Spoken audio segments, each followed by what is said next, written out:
Hey everyone, Greta here.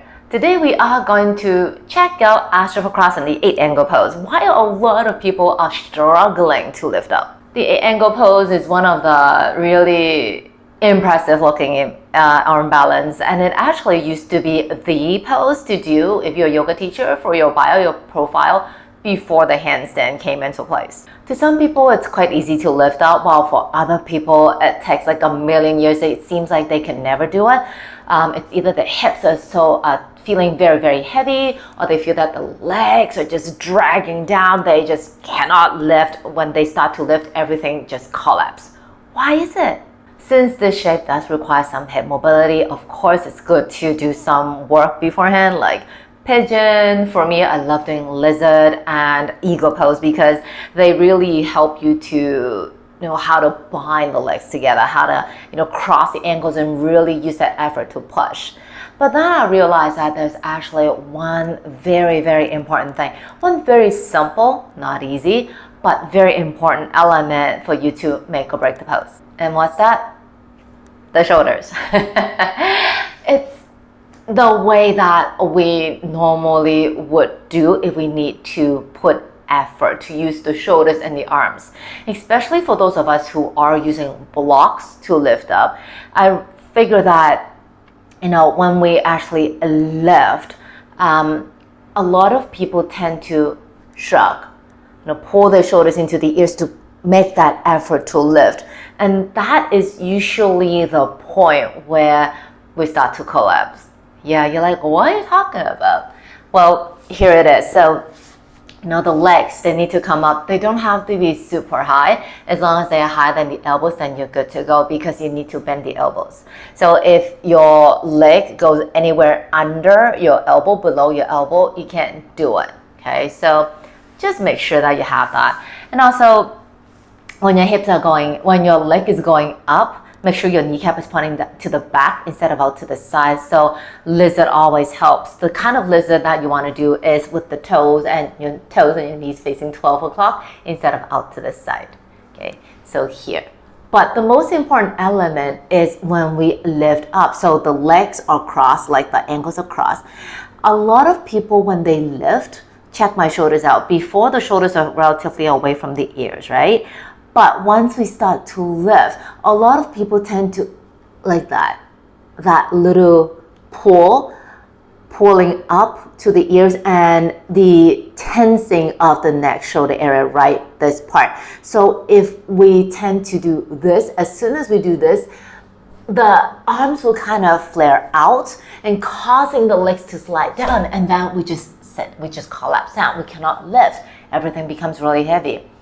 Another element is important is when we use the blocks. I know that the blocks are there to help us, but then because your hands are elevated, your arms are elevated, the chances of you using the upper traps, this part of the body, like right here, is higher because your arms are raised, so it's so easy to lift the shoulders as well. Again, the body's really, really smart and lazy. They just want to use the least amount of effort to do everything. So if you are very used to using this part of the body to do everything, like if you do this when you're using the phone, if you do this when you're using the computer, the higher the probability is when you would use this part of the body when you lift up.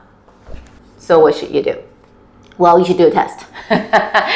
So the actual shape of Astrofocross is actually quite complicated. You have to put the leg up, legs out, chest forward, and all that stuff. So the coordination is quite challenging.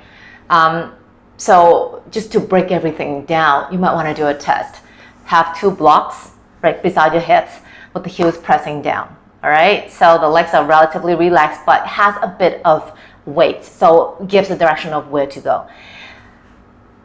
Hands push the blocks away, try to lift yourself up. When you do this test, see if you're using this or if you're using this.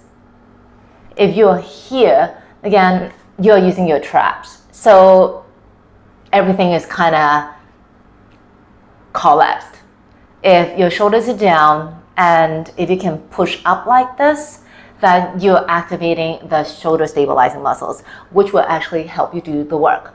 This is a lot more simpler in terms of coordination. So do this and just see how things are and where you are.